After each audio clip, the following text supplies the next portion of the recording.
Adentrémonos en el ambiente de un hospital. Tú eres un médico encargado de diagnosticar a un paciente con una enfermedad grave, pero tratable. ¿Qué es lo primero que pasa por tu cabeza?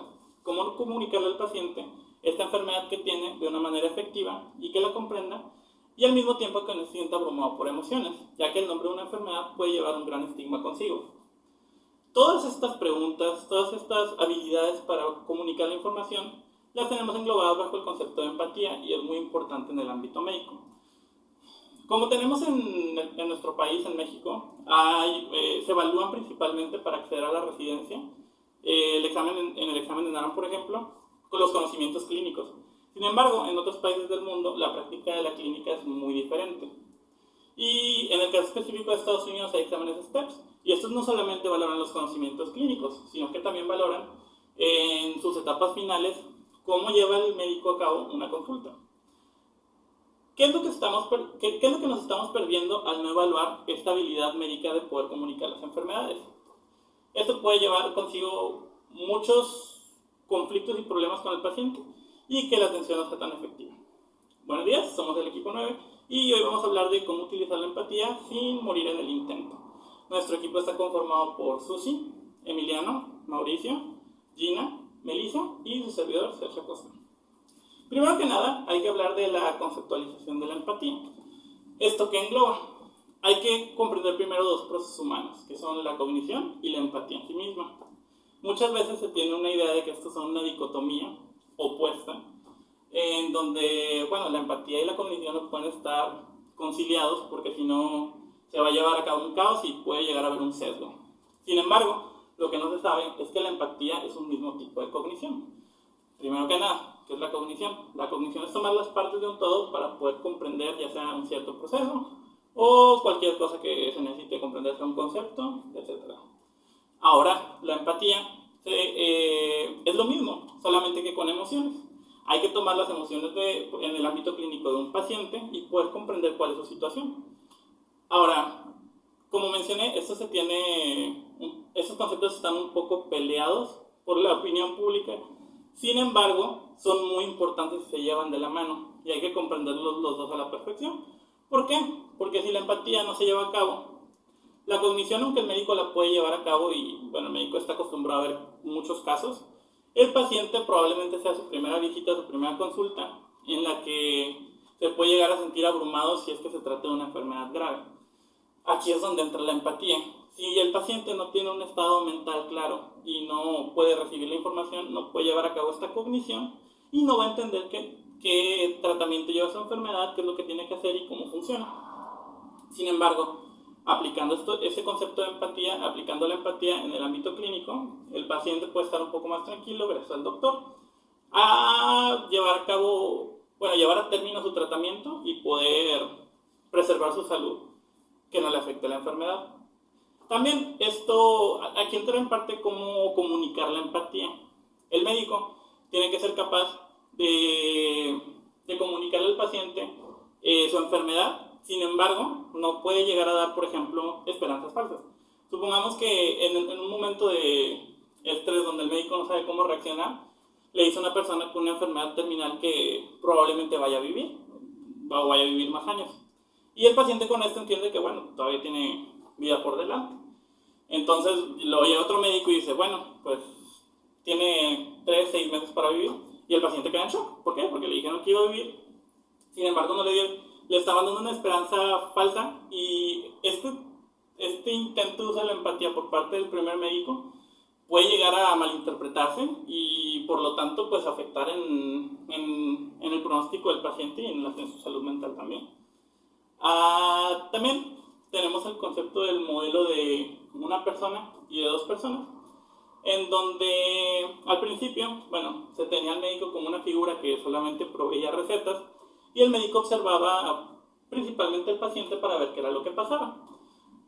Sin embargo, este modelo, a veces el médico, al tratar de explicar los términos y al tratar de explicar todo lo que conlleva la enfermedad, en caso de tratarse de una patología grave, el paciente solamente no procesaba la información, que es donde entra el concepto de cognición.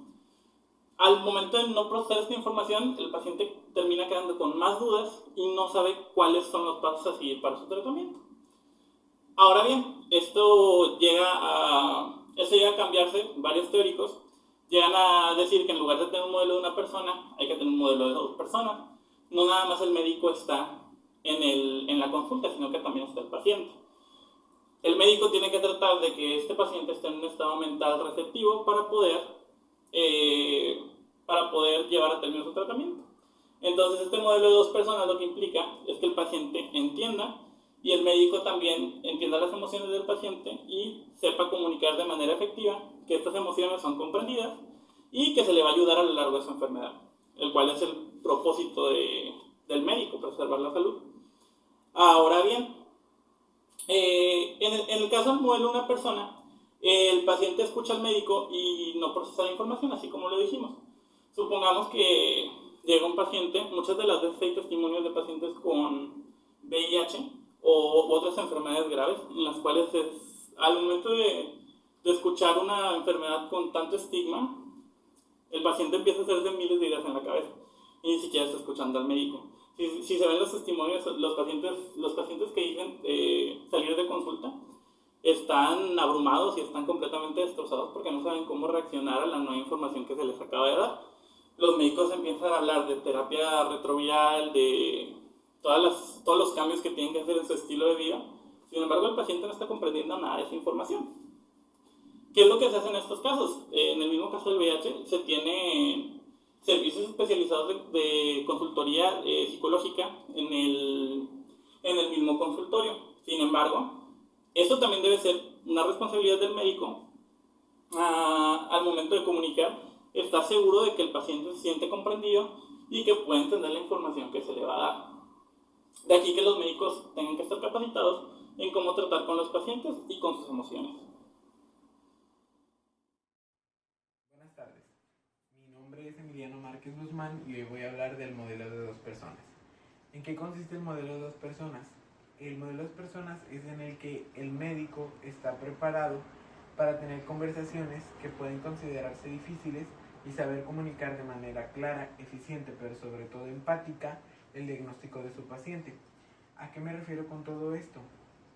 Que el médico está capacitado, que está instruido para que todas estas noticias, todas estas conversaciones, estas charlas que pueden tornarse un poco complicadas, un poco conflictivas, o sea, tanto para el paciente como para el médico, puedan asimilarse de una manera mucho más sencilla y que puedan realizarse de una manera más simple. ¿Y cómo podemos conseguir esto? Por medio de dos elementos, el cual es tener una comunicación clara, que puedas emitir un mensaje que sea de sencillo, que sea simple, que pueda usar palabras que toda persona pueda entender.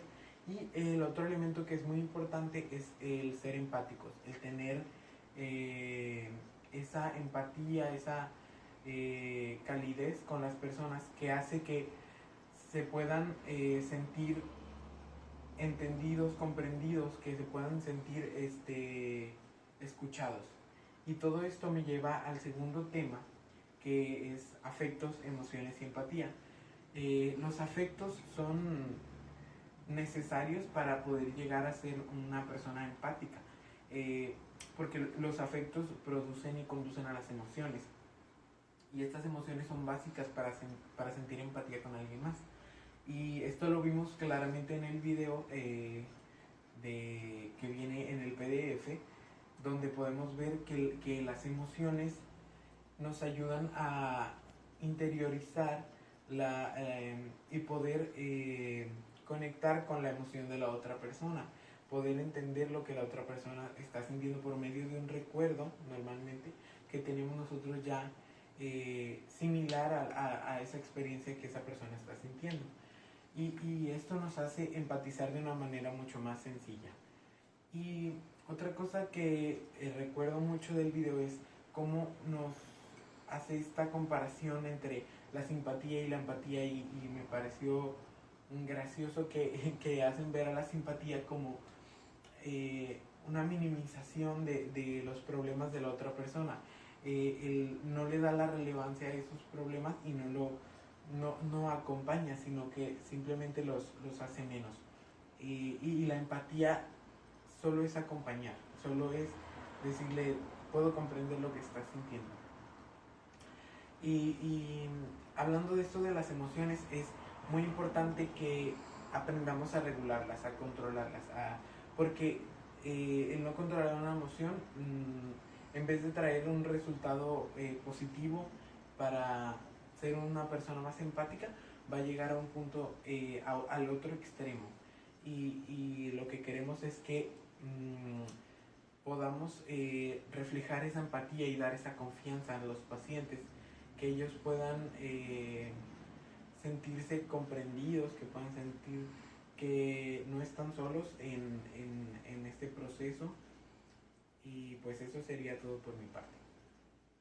La empatía clínica es algo muy importante en el hospital y para los médicos, porque se trata a personas, a pacientes que son muy distintos entre sí. Entonces es muy subjetivo lo que siente cada persona. Una persona puede sentir mucho dolor y otra muy poco por lo mismo. O sea, por ejemplo, si dos personas se torcen el tobillo, puede que una persona sienta muchísimo dolor y otra persona pues no sienta mucho. Entonces, también por eso es importante saber entender a los pacientes y mostrar interés en lo que les haya pasado, porque si no muestras interés, puede que ellos piensen que no te interesa atenderlos y busquen otro doctor o ya no busquen ayuda profesional porque pues creen que ya no van a encontrar ayuda en un hospital. La empatía clínica no es algo que se enseña en las escuelas, ni tampoco es como un requisito profesional dicho, pero es algo que ya se está necesitando y que poco a poco se va volviendo más importante con el paso del tiempo. Y puede que en un futuro ya sea algo que se necesite como requisito para pues, lograr un mejor sistema de salud. El desgaste profesional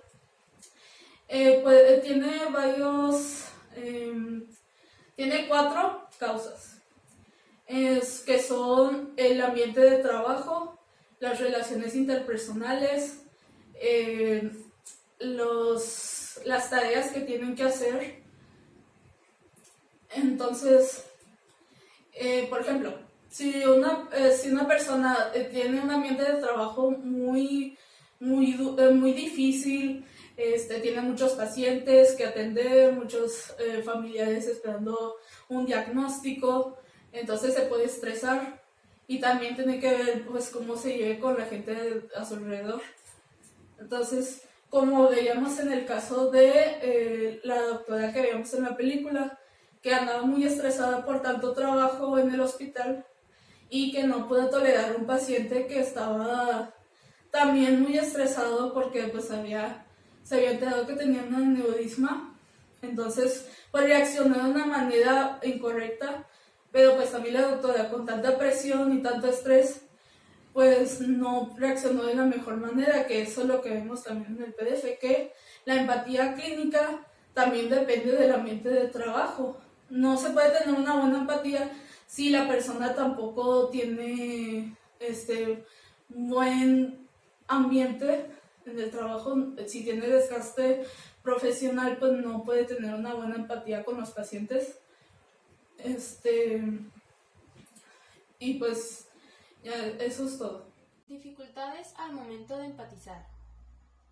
La empatía es una capacidad que en realidad está compuesta por al menos 2 dimensiones, que serían la cognitiva y la afectiva. La empatía cognitiva se refiere a saber lo que el otro siente y la afectiva a sentir lo que el otro siente.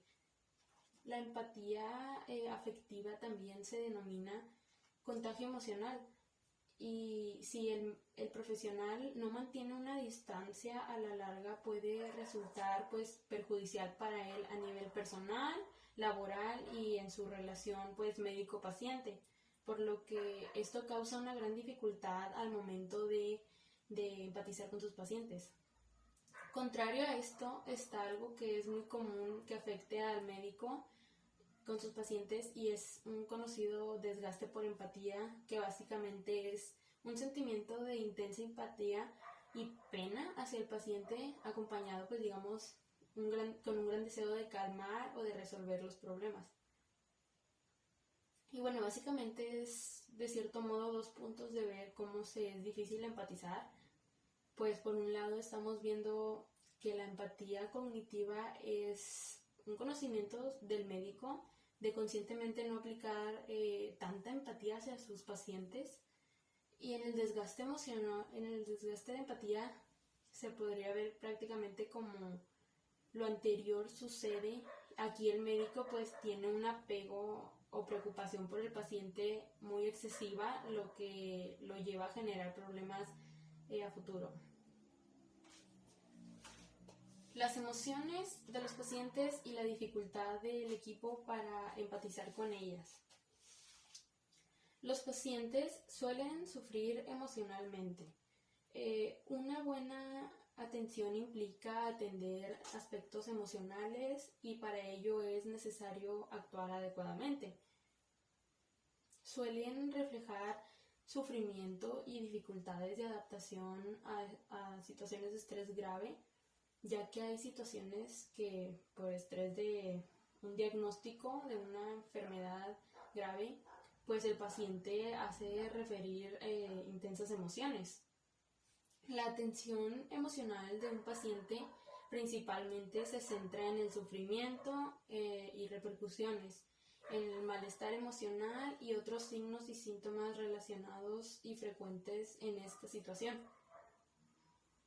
Sería necesario aprender a detectar y objetivar signos emocionales y al igual que los síntomas que refieren los pacientes atendidos, con el fin esto de plantear una actuación adecuada.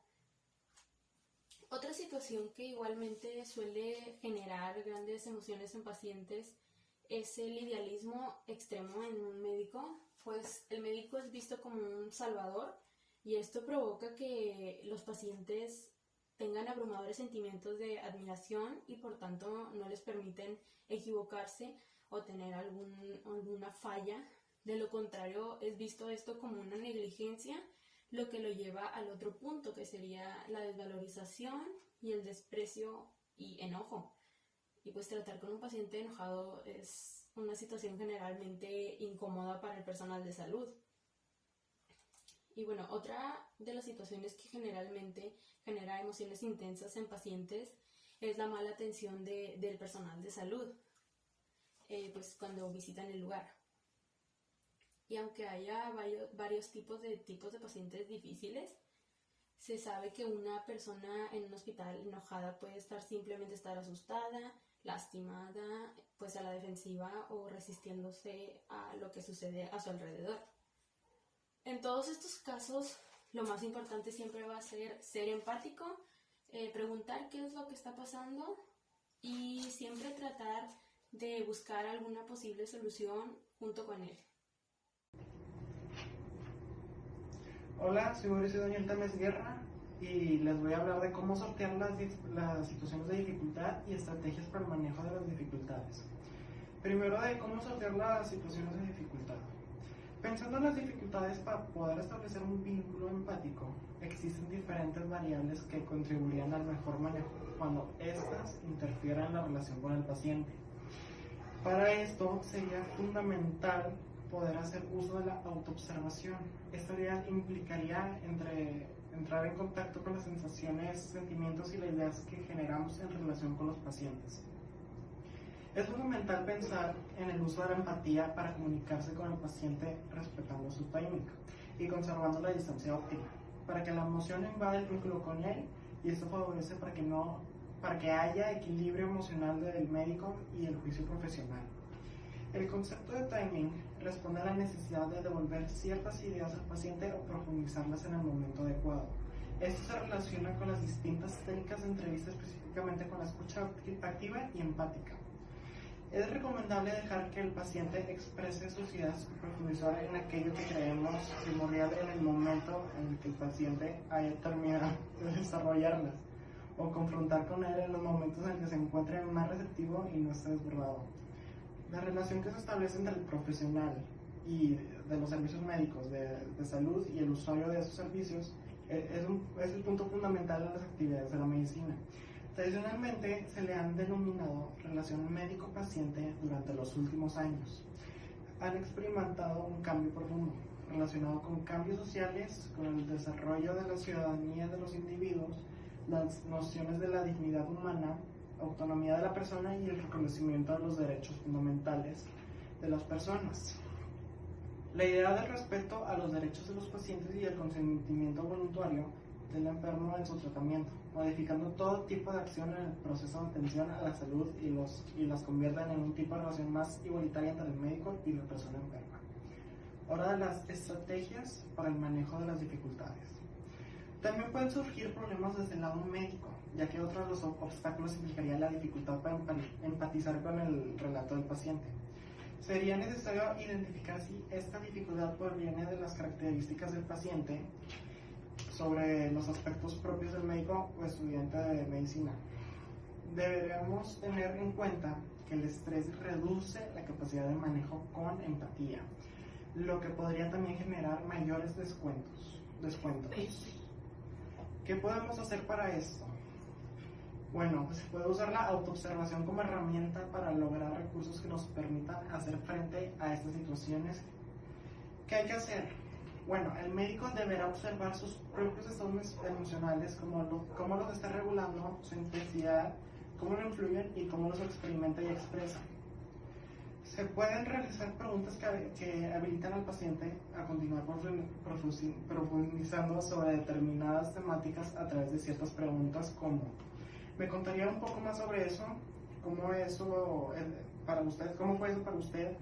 ¿Eso está de acuerdo con eso?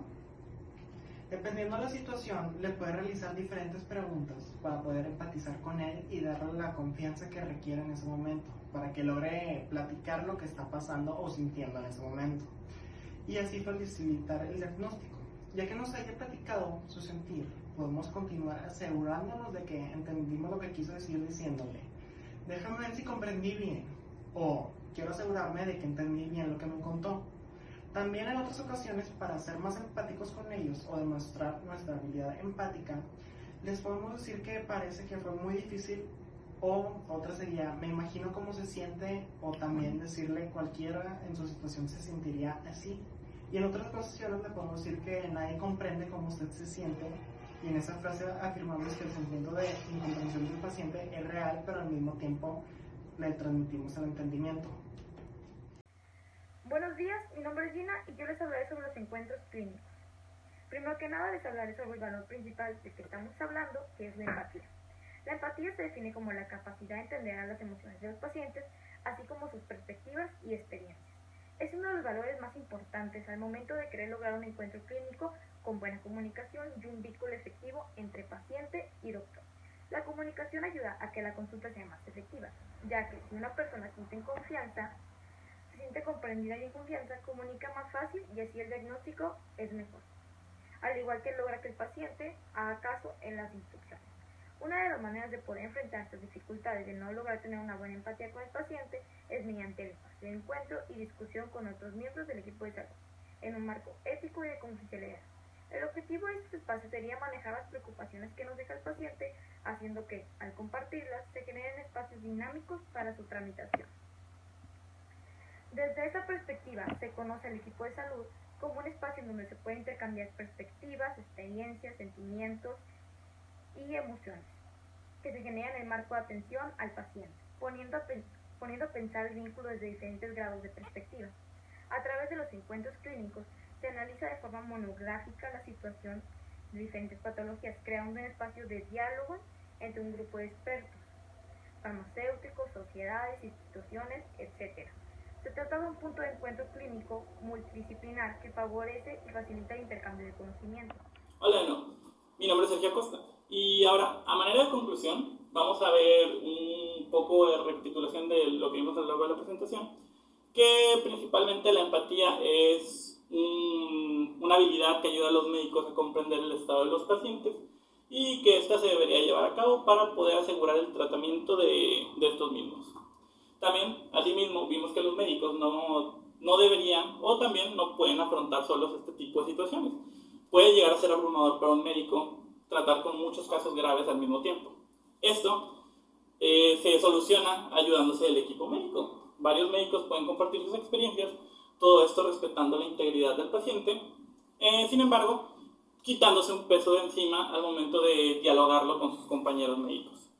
Y finalmente, también tenemos que tener en cuenta que todo esto que acabamos de mencionar, todas las técnicas y todos los valores de la empatía tienen una repercusión en la vida del paciente. Y de aquí la importancia de que se mejoren estas condiciones en el ambiente del hospital. De no considerarse la empatía dentro de la consulta, no se puede asegurar que la atención llegue de la manera adecuada. Y a pesar de que el médico sea muy bueno y muy versado en las ciencias clínicas, el paciente muy probablemente no vaya a seguir el tratamiento y no nos sirva de nada este conocimiento. Entonces, además de saber, hay que saber canalizar todas las opciones de tratamiento y toda la práctica clínica para poder asegurar que el paciente mejore su salud.